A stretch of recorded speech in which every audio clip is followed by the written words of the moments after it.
సంబంధం ఓ వివాహిత హత్యకు దారితీసిన పరిణామం చిక్కోలు జిల్లా వాసులను ఒక్కసారిగా ఉలిక్కిపాటు గురిచేసింది. ఆదివారం రాత్రి 8 గంటల సమయంలో అఫీషియల్ కాలనీ అంటే శ్రీకాకుళంలో ఖరీదైనటువంటి వ్యక్తులు నివసించే ఈ ప్రదేశంలో ఉన్నటువంటి ఈ అపార్ట్మెంట్లో ఓ వివాహిత హత్యకు గురైందన్న విషయం తెలిసిన పోలీసులు హుటాహుటిని 8:30 టైంకి చేరుకునేసరికి అక్కడ బాత్రూంలో నిర్జీవంగా పడి ఉన్నటువంటి ఆమె దగ్గరున్నటువంటి సాక్ష్యాధారాల ఆధారంగా నిందితులను పట్టుకునేందుకు ప్రస్తుతం మాత్రం బృందాలన్నీ కూడాను రంగంలో దిగాయి. ప్రస్తుతం ఆ అపార్ట్మెంట్లోకి వచ్చిన మహిళ ఎవరు, అక్కడ ఎవరిని కలవడానికి వచ్చిన దాని విషయాన్ని మాత్రం మనం స్పష్టంగా ఆర్టీవీ అంటే ఒక వివాహిత హత్యకు దాల్సిన పరిణామాలు ఏమండి మనం ఆరాధిగా పొందూరు మండలం మొదలవలస గ్రామానికి చెందినటువంటి పూజారి కళావతి ఆమె వివాహిత, ఆయన భర్త విశ్రాంతి ఆర్మీ ఉద్యోగి, 3 పిల్లలు కూడా ఉన్న నేపథ్యంలో నిన్న 1 గంటన్నర సమయంలో మాత్రం భర్తకు సామాన్లు అంటే షాపింగ్ చేస్తానని చెప్పి ఒంటి మీద 30 తులాల బంగారు ఆభరణాలు ధరించుకొని చేత బట్టలు పట్టుకొని రావడం జరిగింది.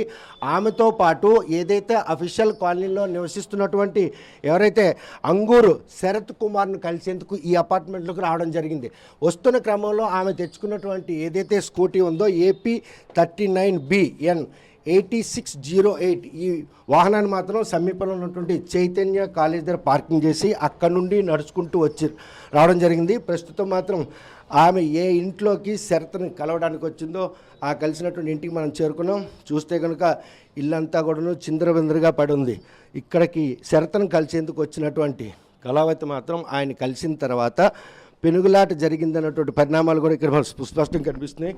స్పాట్లో చూస్తే కనుక ఇదంతా కూడాను ఒకరిద్దరితో జరిగిన పెనుగులాటలాగా లేదు. చూస్తే కనుక చాలామంది పెనుగులాటలో పాల్గొన్నారు కనిపిస్తుంది. ప్రస్తుతం మాత్రం ఆమెని ఇక్కడ హతమార్చి ఈ బాత్రూంలో ఇక్కడ మృతదేహాన్ని పడేయడం జరిగింది. ఈ పరిణామాలన్నీ కూడాను పరిణామాలు తీసుకున్న పోలీసులు మాత్రం క్షేత్రస్థాయిలో ఇటు డాగ్ స్క్వాడ్ అదేవిధంగా ఈ స్క్వాడ్తో కూడాను పరీక్షలు నిర్వహిస్తున్నారు. క్లూస్ టీం కూడా చేరుకోవడం జరిగింది.